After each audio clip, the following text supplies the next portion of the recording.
ये मांग है, ये बड़े आंदोलन की रिक्वायरमेंट है। पूरे देश के किसान का आंदोलन चाहिए, हमारा अकेला हरियाणा पंजाब का आंदोलन नहीं चाहिए। ईगो बनी हुई है, ये किसान नेताओं की बनी हुई, अपने अपने संगठनों से, जिस भी संगठन के साथ जो किसान जुड़े हुआ, मेरी उन सबसे प्रार्थना है अपने अपने संगठनों पर दबाव बनाओ, वो सारे एक हो जाए। सारे एक होने के सिवाय कोई विकल्प नहीं। और नजदीक भविष्य में आप बड़ा आंदोलन देख सकते हो। सारे दर्शकों ने प्रियंका को हार की राम राम। और भाई 13 फरवरी ने दूसरा किसान आंदोलन शुरू हुआ और 10 महीने तक ऊपर हो गए हैं। और बात करें जगजीत सिंह डल्लेवाल की, आज 23वां दिन है जो अमन अनशन पे बैठे हैं। तो प्रधान जी मारी गई है सुरेश को, तो एसकेएम की तरफ से के है, तो इनसे बातचीत करेंगे। राम राम ताऊ। राम राम। तो ताऊ आज 23वां दिन है अमन अनशन पे बैठे, और दिन पे दिन हालत है जो बिगड़ते जान लग रही है। बिल्कुल, पहली बात तो जगदीश सिंह डल्लेवाल की उम्र बहुत है, संगठन वालों को सोचना चाहिए था, उनको नहीं बिठाना चाहिए था। बुजुर्ग नेता है, सीनियर नेता है, नौजवान भी होंगे उनके संगठन के। चलो बैठ गए, वो उन्होंने कहा होगा मैं बैठूंगा। मैंने 18 दिन एक बार अनशन किया था, मैंने इसका अनुभव है, बहुत नुकसान करता है शरीर के अंदर। 10-12 दिन तक का तो समय सी बात चल जे, उसका ऊपर जहां बचे एक घंटा अनशन का भारी पड़ता शरीर पे। और वो इतनी उम्र का आदमी अनशन पे बैठा है, संगठन वालों को सोचना चाहिए। क्योंकि डल्लेवाल जी जैसे सीनियर नेताओं की अभी किसान आंदोलन को जरूरत है। अभी उनका बलिदान होते बहुत दुर्भाग्यपूर्ण होगा किसान आंदोलन। सीनियर आदमी है, उनसे कुछ न कुछ नए किसानों को सीखने को ही मिलता है।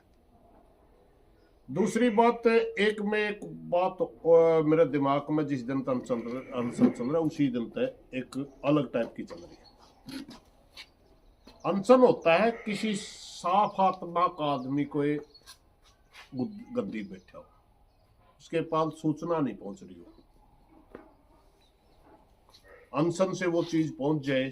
क्योंकि अनशन एक सत्याग्रह की श्रेणी में आता है। सत्याग्रह का मतलब होता है सच्चाई के तरफ आग्रह करना, यानी उनको राजा जो बैठा है उसकी बुद्धि काम नहीं कर रही, उनको परमात्मा सद्बुद्धि दे, किसानों की सुने, ये मतलब होता है अनशन का सत्याग्रह। ये तो एक अच्छी बुद्धि के, ठीक आत्मा के लोगों के सामने करना होता है। बीजेपी से आप क्या उम्मीद करते हो? बीजेपी के लोग बिल्कुल संवेदनहीन है, सबने मेरा तानाशाह प्रवृत्ति इनके अंदर है। दूसरी बात, जो आदमी इलेक्शन जीतने के लिए दंगे करवा सकता है, हजारों आदमी मरवा सकता है, उसने एक किसान मरने में उनके क्या फर्क पड़ा? बीजेपी के सामने अनशन करना व्यर्थ है, मन करके देख लिया। ये वो भाषा ही नहीं समझते, ये तो हर चीज को जाति और धर्म में बांट देंगे, हर चीज का अलग अर्थ काटेंगे। इनके सामने अनशन नहीं बैठना चाहिए। दूसरी बात, हम तो संयुक्त मोर्चा, हमारा संगठन भारतीय किसान मजदूर यूनियन संयुक्त मोर्चा का हिस्सा है। जब 13 फरवरी से किसान आंदोलन चल रहा तो उस मौके हमने इनकी नॉन कंडीशन मदद भी करी थी। खेड़ी चौकटा में आपने सबने देखा होगा, लगभग 2000 आदमियों के चोट लगी थी, जिसमें 300 से 400 पुलिस वाले भी थे, 15-16 किसान भी थे। हमने नॉन कंडीशन की सपोर्ट भी करी थी, खुद मेरे भी चोट लगी। मीटिंग में ये भी फैसला करा था कि 6 मेंबर की कमेटी बनाते हैं, मिल के लड़ेंगे, अकेले अकेले नहीं लड़ना चाहिए। हमने वो 6 मेंबरी कमेटी इनके पास भेजी। कहीं ये भी 2 फोरम है जो लड़ रहे हैं, एक किसान मजदूर कमेटी के नाम से है शायद, एक गैर राजनीतिक संयुक्त मोर्चा गैर राजनीतिक के नाम से, हमारे बीच से ही निकल के बना है। तो वैसे तो ये विवाद सारा पंजाब में ही है, राजनीतिक गैर राजनीतिक सारे पंजाब में ही मामला, और नहीं है। क्योंकि हमारे बीच में तो पहला से काबिनेट बैठे थे, तो सदायत पार्टी बना रहे, सदायत इलेक्शन लड़ा। जब उस संयुक्त मोर्चा जब 13 महीने आंदोलन चला, जो ही उन्होंने मारा कि मैं चिचड़ी नहीं बांटी थे कि ईद के मुड़के भरेंगे, तो हम इस सोच के नहीं थे। हमने तो नहीं सोचा चलो भाई राजनीति हो गैर राजनीति हो कोई भी हो, किसान के हक में जो बोलना सारे एक हो जाए। मगर उन्हें ऑब्जेक्शन था, तो हमने 6 मेंबरी जो कमेटी बनाई, उन्होंने पंधेर साहब के अध्यक्षता में जो कमेटी है उनके साथ तो उनकी मीटिंग भी हुई है। डॉक्टर दर्शनपाल की, उग्राह की, इनकी मीटिंग भी हुई, मगर डल्लेवाल ने उस समय उनको मिले ही नहीं थे। मिलना उचित ही नहीं समझा था, वो उनकी सोच थी। उन्होंने कह दिया था भाई 5-6 नेताओं के तो नाम ही आगे थे, भाई इनके साथ तो मैं बैठूंगा ही नहीं। जैसे राज्यपाल का नाम आया था, एक कादिया है उनका नाम आया था, एक 5-6 आदमी, रद्दूमान साहब, 5-6 ये आदमियों के साथ तो मैं बैठूंगा ही नहीं। लेकिन हमने तो कहा था यार सारे मिलके कर लो, एक समझ बना के आंदोलन करो। आज भी संयुक्त मोर्चा को एक लेटर आया है पंदेर का, हमने तो उसमें भी कहा, डॉक्टर दर्शनपाल का मेरे पास फोन आया था कि अपने पास एक चिट्ठी आ गई, तो मिलके लड़ने के लिए जो हम प्रयास कर रहे थे वो भी चाहते हैं। हमने कहा हमारा संगठन तो पहले भी प्रयासरत था, वह एक हो जाओ। और मैं व्यक्तिगत हमारे संगठन को तो पंदेर से कोई दिक्कत ही नहीं है, क्योंकि मैंने तो एक पंदेर के साथ आंदोलन भी लड़ रखा है। पूरा उत्तर भारत में जो बाढ़ आ गई थी तो हमारा अम्बाड़ा के साथी थे, हम तो इकट्ठे थे, लड़े भी थे उसमें, हमें कोई दिक्कत नहीं। हम तो एकता के पक्षधर हैं। मैंने तो लिख के मतलब उनको, डॉक्टर साहब को आश्वस्त करवा दिया कि संयुक्त मोर्चा को भी, हमारा ये संगठन का विचार है, मोर्चा को भी पॉजिटिव लेकर उसको उनको कहना चाहिए हाँ हम आने के लिए तैयार हैं। और उनको भी चाहिए जो बॉर्डर के ऊपर बैठे हैं वो भी साथी मिलकर लड़ें, क्योंकि जितनी बड़ी ये मांग है, ये बड़े आंदोलन की रिक्वायरमेंट है। पूरे देश के किसान का आंदोलन चाहिए, हमारा अकेला हरियाणा पंजाब का किसान आंदोलन नहीं चाहिए, जो पूरे देश का किसान आंदोलन चाहिए। और मेरी डल्लेवाल जी से भी प्रार्थना है, उन्होंने अनशन खोल देना चाहिए, क्योंकि अनुभवी नेता है वो, उनके संघर्ष का अनुभव नए किसान नेताओं को मिले। ये जो सरकार है निर्दयी है, आपके साथ है, इनका कोई फर्क नहीं पड़ना।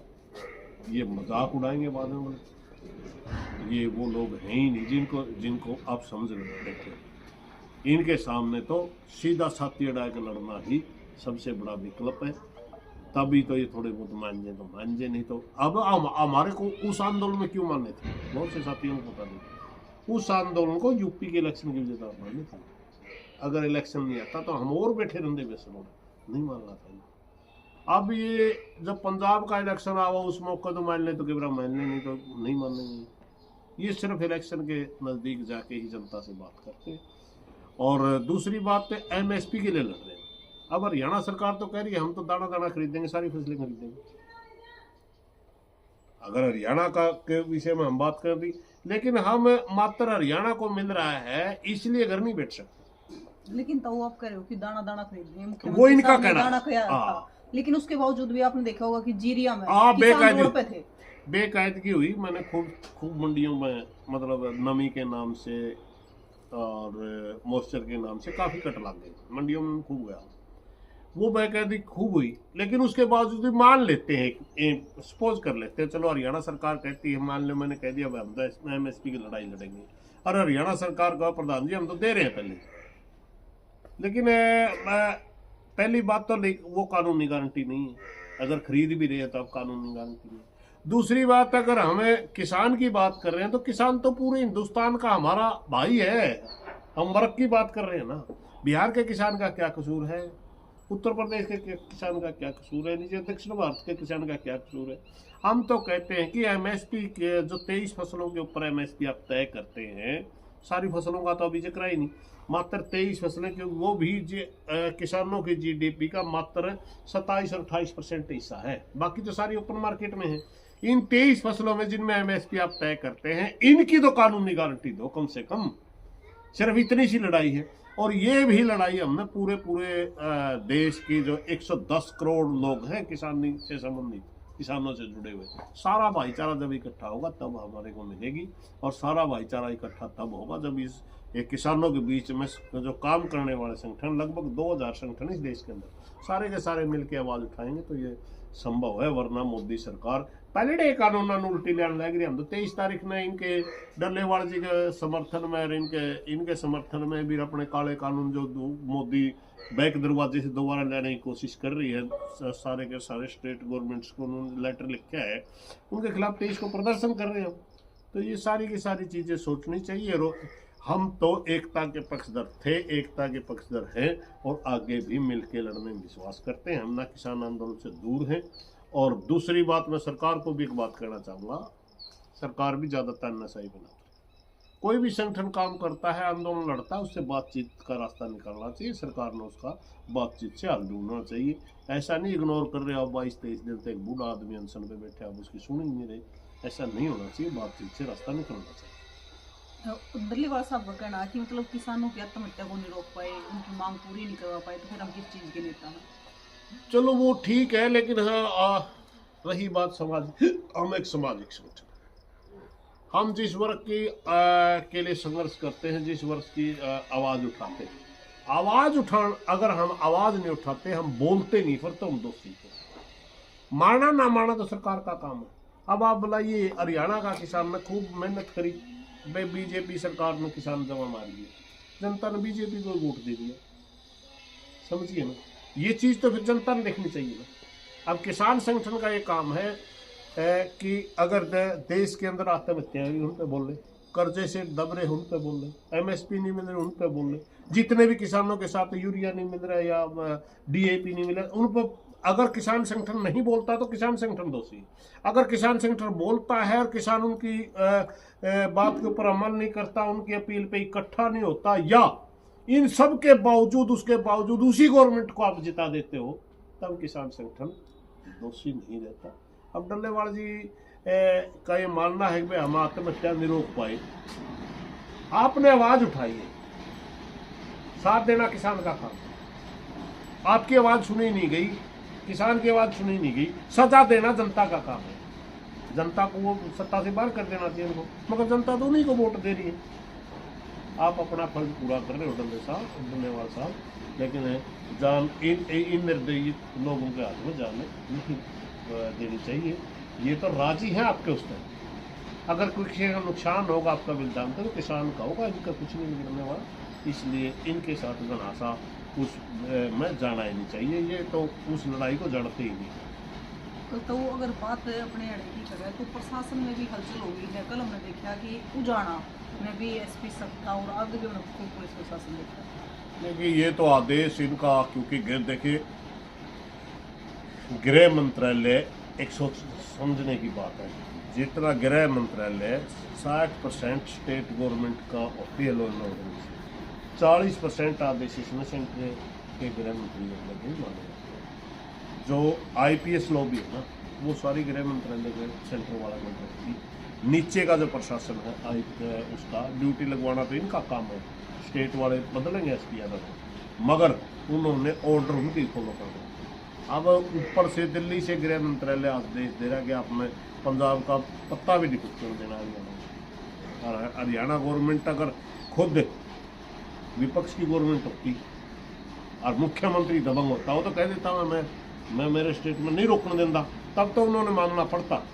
मगर अब वो सरकार का आदेश आ गया, उन्हीं की सरकार हरियाणा में है, तो ये थोड़ी काल है। अब ये तो अपन मेरा इस बात को, ये हरियाणा में एंट्री उनको नहीं करने चाहिए। रही बात हरियाणा के किसानों की, हरियाणा के किसान साथ देने का इनका मन है, मगर सारे के सारे किसान संगठन एसकेएम से जुड़े हुए हैं। एसकेएम का इनका समझौता होगा, सारा हरियाणा किसान प्यार मिलेगा वो देने के लिए, समर्थन देने के लिए। मगर अगर नेताओं की गोम आपस में नेताएं लड़े जाओगे, फिर किसान क्यों आऊँगा भाई? इधर नेताओं की लड़ाई है। अब पंजाब के नेताओं ने एक दूसरे को ब्लेम लगा दिया, इन्हें डल्लेवाल साहब ने 3-4 नेताओं का नाम ले दिया, इन्हें 3000 करोड़ रुपया में बिकाए हैं उस पर, वो ही कहें डल्लेवाल ने हमारा ब्लेम ला दिया। वो पंजाब वाले इकट्ठे नहीं हो रहे, पिछड़े हैं सारे देश के किसान। ये तो जैसे अब जो मामला है वो है तो पूरे देश के किसान होगा, पूरे देश के किसान, मगर अगर मैं हरियाणा पंजाब का आंदोलन है। हाँ बस हरियाणा पंजाब अगर सारा सोचता नहीं हरियाणा पंजाब के किसान ही अकेले पूरे देश के उसको झुका करके पूरे देश को एमएसपी दिवा देंगे, संभव नहीं है। जो मांगता ही नहीं उतनी वह चीज क्यों मिलेगी? अब कर्नाटक के किसान को एमएसपी चाहिए, कर्नाटक का किसान भी तो बोल रहे हैं, गुजरात के किसान को एमएसपी चाहिए, वो तो बोल रहे हैं। वो सारा का सारे संगठन एसकेएम में, तो एसकेएम एसकेएम उनकी चिट्ठी आई है, पॉजिटिव सोचेंगे, हम तो मिलके लड़ेंगे। तो एसकेएम की मीटिंग होगी, बिल्कुल एसकेएम की मीटिंग भी होगी। एसकेएम तैयार है, एसकेएम तैयार है, मगर उनकी तरफ से वो लेटर तो आ गया, मगर कोई साझा मीटिंग होगी, कोई आगे की बातें बढ़ेगी, तब देखो हम भी तैयार हैं सारी बातें। और नज़दीक भविष्य में आप बड़ा आंदोलन देख सकते हो। मगर हमने छोटी छोटी चीज़ें यूँ कहा कर एकता का एक ही सूत्र हो है, या तो अगले की मान ले अपनी मनवा ले, बस इतनी सी बात हो। या उनका लेटर है कि हमने मानने के लिए स्वीकार कर दिया। एक दो चार संगठनों की बात रही, उनके साथ में बात करें। बिल्कुल भाई, तो उन्होंने कहा कि भविष्य में बड़ा आंदोलन हो सकता है। तो वही चल रही है, मीटिंग चल रही। और बात करें तो 23वां दिन है आज अमन अनशन का। और ऊपर तय है जो डल्लेवाल साहब है वो कैंसर के पेशेंट है, उनकी सारी दवाइयाँ भी बंद है। तो चलो वो तो मैं नहीं कहना चाहता, लेकिन इतनी जरूर है, जी तो कल पावे है किसानों के लिए हमारे बीच में रहे हैं, हमारे नेता रहे हैं, हम सारे इकट्ठे बैठे हैं। मैंने तो 5-6 साल हमने तो इकट्ठा काम किया, हमने राष्ट्रीय किसान महासंघ बनाया था, मगर हम संयुक्त मोर्चा से जुड़े हुए हैं, उस हिसाब से जा भी नहीं सकते। लेकिन सरकार को इतनी तानाशाही नहीं दिखानी चाहिए, कुर्सी आनी जानी चीज़ है, इंसान की जान बड़ी कीमती है और वो अपने लिए नहीं किसानों के लिए लड़ रहा है। सोचना चाहिए सरकार ने बातचीत से अच्छा रास्ता निकालना चाहिए। लेकिन अब तक तो कोई बातचीत तो हुई नहीं है। हमें तो उम्मीद भी नहीं है कि ये सरकार मानेगी। इस सरकार का अपने मन में पहले होता 2,000 आदमी मर गए इसके कांड में, तभी इनका फर्क नहीं पड़ा, तो इसमें कोई फर्क पड़ेगा, इनका फर्क पड़ने वाला नहीं है। ये निर्दयी लोग हैं, इस किस्म के अक्सर से कभी मानते नहीं। तो आप देश के किसानों को क्या कहना चाहोगे? मैं पूरे देश के किसानों से एक प्रार्थना करना चाहूँगा, ये जो ईगो बनी हुई है ये किसान नेताओं की बनी हुई है। अपने अपने संगठनों से, जिस भी संगठन के साथ जो किसान जुड़े हुआ है, मेरी उन सबसे प्रार्थना है अपने अपने संगठनों पर दबाव बनाओ, वे सारे एक हो जाए। सारे एक होने के सिवाय कोई विकल्प नहीं। यही मैं प्रार्थना करना चाहूँगा पूरे देश के किसानों से। और जब सारे नेता एक हो जाएं तो पूरा खुलकर साथ दो। आज मोदी सरकार उन्हें कानूनन दोबारा लाने में तैयार हो रही है, और एमएसपी की अगर हम कानूनी गारंटी नहीं ले पाए तो आने वाले टाइम में कारपोरेट का इतना कब्जा हो जाना है कृषि के बाजार के ऊपर कि हमें किसी भी सूरत में एमएसपी नहीं मिलेगी। कानूनी गारंटी लेना हमारे लिए बहुत जरूरी है, वरना किसान बिल्कुल खत्म हो जाएगा। तो एक ही रास्ता है, एक ही रास्ता है, सिर्फ एक हो जाओ, उसके बाद कोई रास्ता ही नहीं बचता। तो भाई जो दूसरा किसान आंदोलन चल रहा है और आज 23वां दिन है अमन अनशन का, तो आपका क्या कहना है जरूर बताइए और तस्वीरें ज्यादा से ज्यादा शेयर करिए। फिर मिलेंगे, जय हिंद।